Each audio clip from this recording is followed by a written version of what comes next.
A Szinva és a Garadna patak találkozásánál Borsod-Abaúj-Zemplén vármegyében található Lilafüred, ahol meg lehet tekinteni az 1930-ban átadott palotaszállót és Magyarország legnagyobb vízesését. A vízesés a szálló építésekor keletkezett. Azért, hogy a szálloda építéséhez területet nyerjenek, el kellett terelni a Szinva patakot, így mesterségesen létrehozták a vízesést, amelynek vize 3 lépcsőben 20 méter magasról hullik a mélybe.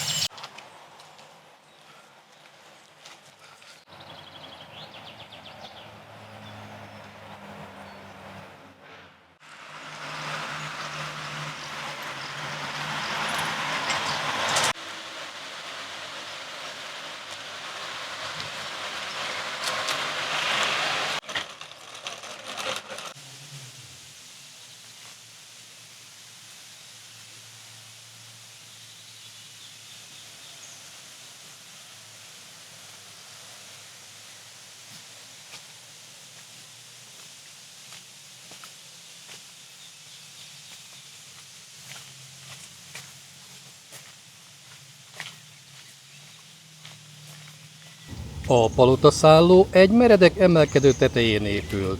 Emiatt ennek megerősítésére ki kellett építeni egy támfalakkal tagolt, teraszos sétányrendszert. Az így keletkezett falon jut le a patak a Hámorítóba, amely a palotaszállótól alig 100 méterre van.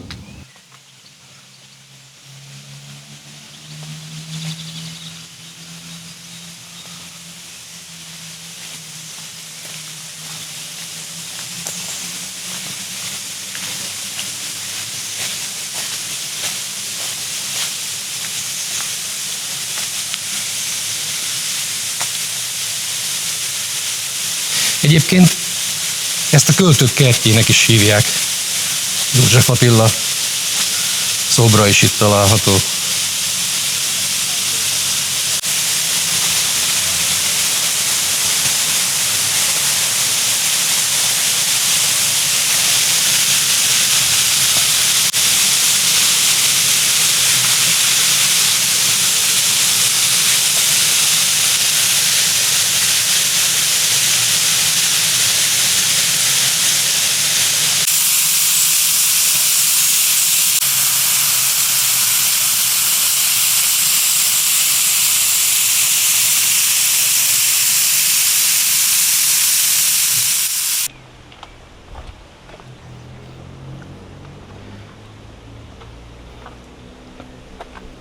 A palotaszálló függőkertjének aljában közvetlenül a vízesés mellett van az Anna barlang bejárata.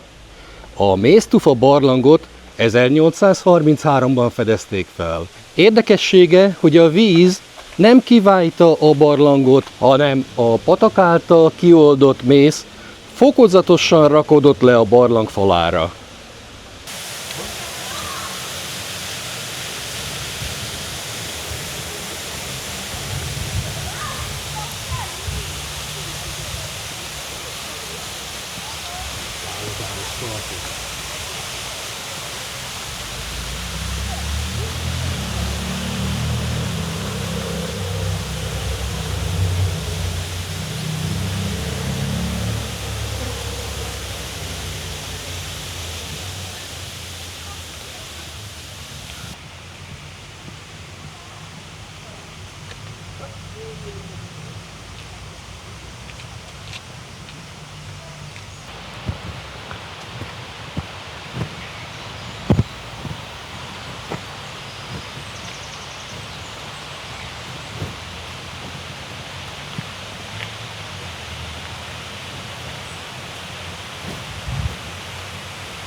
A barlangba a túra minden órakor indul, körülbelül fél órát vesz igénybe, és a felnőtt jegy 2000 forintba kerül fejenként.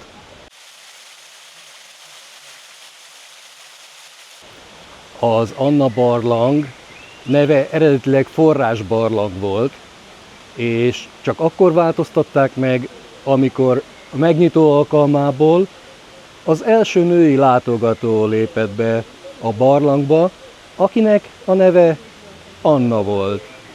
Így kapta a barlang az Anna barlang nevet.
A Bükk-hegység keleti részén található, 1,5 kilométer hosszú, 9 méter mély, mesterségesen duzzasztott hámorító kiváló lehetőséget nyújt a víz szerelmeseinek a csónakázásra, a vízibiciklizésre és a pisztránk horgászatra is.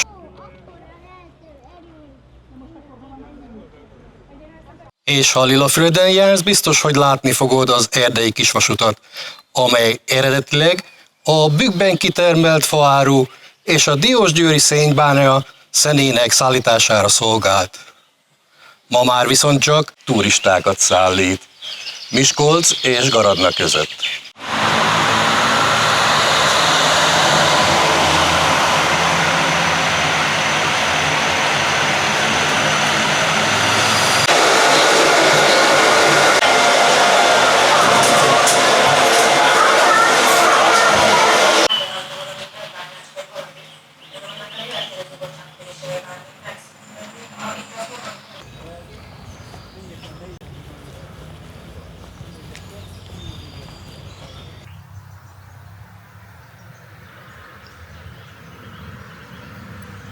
A Szent István barlang bejárata a palotaszállótól 500 méterre található. Ez egy forrásbarlang, amelyet a víznyelőkön keresztül a felszínről a mélybe jutó kvarcvíz alakított ki. A Cseppkő barlangot 1913-ban fedezték fel, amikor egy kutya beleesett egy 15 méter mély üregbe. És a vonyítása nyomán, amikor keresték a kutyát, felfedezték a barlangot. Ebben a barlangban manapság légzőszervi betegeket gyógyítanak. Ha már a kövekről beszélünk, érdemes megemlíteni a Hámori völgy oldalában levő Molnár sziklát. Egy legenda szerint egykor a Molnár lányát feleségül kérte egy gazdag földesúr. A lány azonban a fiatal Molnár legényt szerette, de a lány apja megparancsolta a lánynak, hogy a gazdag kérő felesége legyen. Ezért a két szerelmes úgy döntött, hogy ha egymáséi nem lehetnek, akkor inkább a halált választják. Kézenfogva mentek fel a közeli szikla tetejére, hogy a mélységbe vessék magukat. A lány leugrott, de a fiú meggondolta magát, és visszament Miskolcra. Azonban a közmegvetés visszaűzte, és a szikláról a mélybe vetette magát ő is. A szikla tetején eredetileg egy nyírfakereszt állt. Ezt azonban időtállóbb vaskeresztre cserélték, és ezzel őrzik a sziklacsoport névadóinak tragikus emlékét.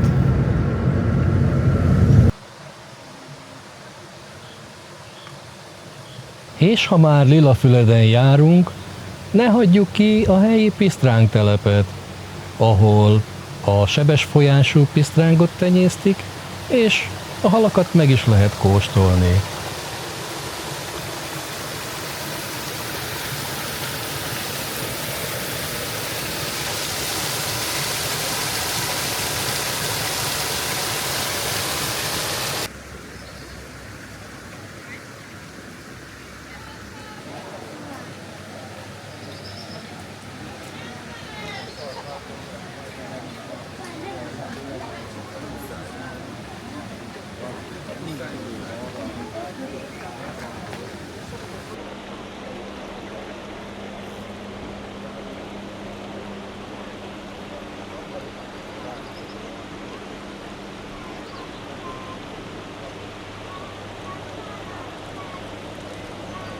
A haltelep különlegessége az aranyszínű pisztrángok tenyésztése, amelyek elveszítették fekete pigmentjeiket. Nagyon ritkán fordulnak elő természetben, hiszen a ragadozó halak és ragadozó madarak nagyon könnyen megtalálják őket, és szívesen el is fogyasztják.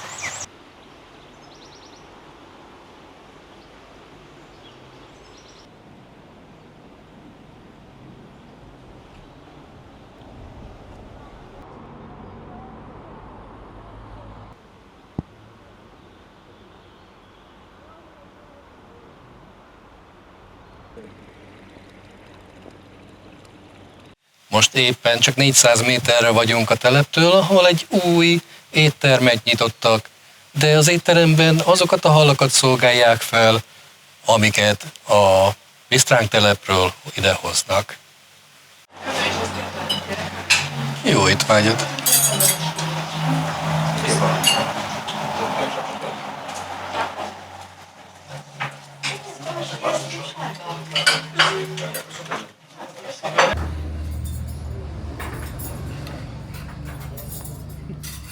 Jó, finom.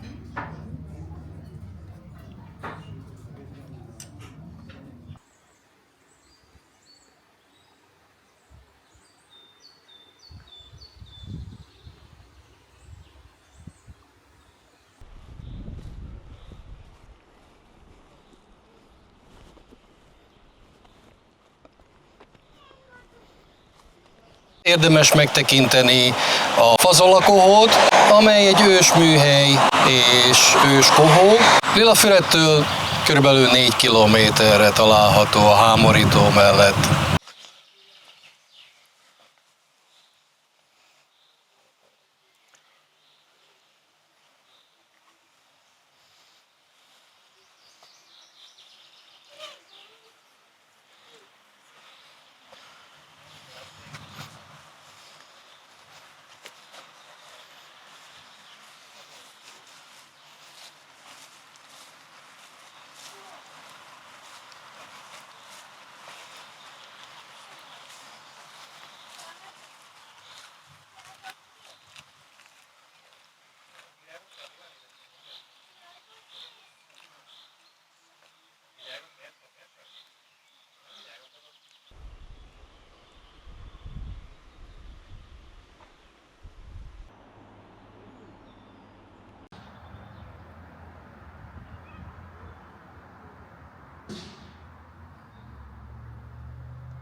Észak-Magyarország egyik legrégebbi és legjobb állapotban fennmaradt történelmi épülete a Diósgyőri vár. Már a 12. században állt itt egy épület, de a tatár invázió idején ez elpusztult. 4. Béla király idején azonban elrendelték, hogy minden dombon egy várnak kell állnia. Az eredeti kastély ovális alakú volt, sokszögletű külső fallal. Nagy Lajos király uralkodása idején a Diósgyőri vár stratégiai fontosságú volt, mert ez az egyik Lengyelországba vezető kereskedelmi útvonalon állt. Ennek az útnak a védelme különösen fontos volt a király számára, aki ezért számtalanszor átépítette az épületet. A várat további falakkal és egy 4 méter mély árokkal vettek körül, melynek feltöltésére a közelben található forrásvizét használták. Diósgyőr vára a korabeli középkori Európa legnagyobb lovagtermével és a befejetetlennek látszó tornyaival lett az ország legszebb és legpompázatosabb erődítménye. Egészen a török hódoltságig a királyok gondoskodtak arról, hogy a kastély jó állapotban legyen, hiszen azt királynők kapták nászajándékba. A török hódoltság után a 17. században azonban elhanyagolták a várat, és annak falai pusztulásnak indultak. Meglehetősen romos állapotban lévő erőd felújítása 1953-ban kezdődött. A felújított Diósgyőri vár átadására 2014-ben került sor. Egy évvel később pedig a lovas hagyományőrzők és a sportesemények is birtokba vehették a lovagi tornák terét és a vásárteret. Mivel manapság már ritkán támadják meg idegen csapatok Diósgyőr várát, ezért a patak vizét a helyi úszodák feltöltésére használják. Ha tetszett a videóm, iratkozz fel a csatornára, és tarts velem legközelebb is. Sziasztok!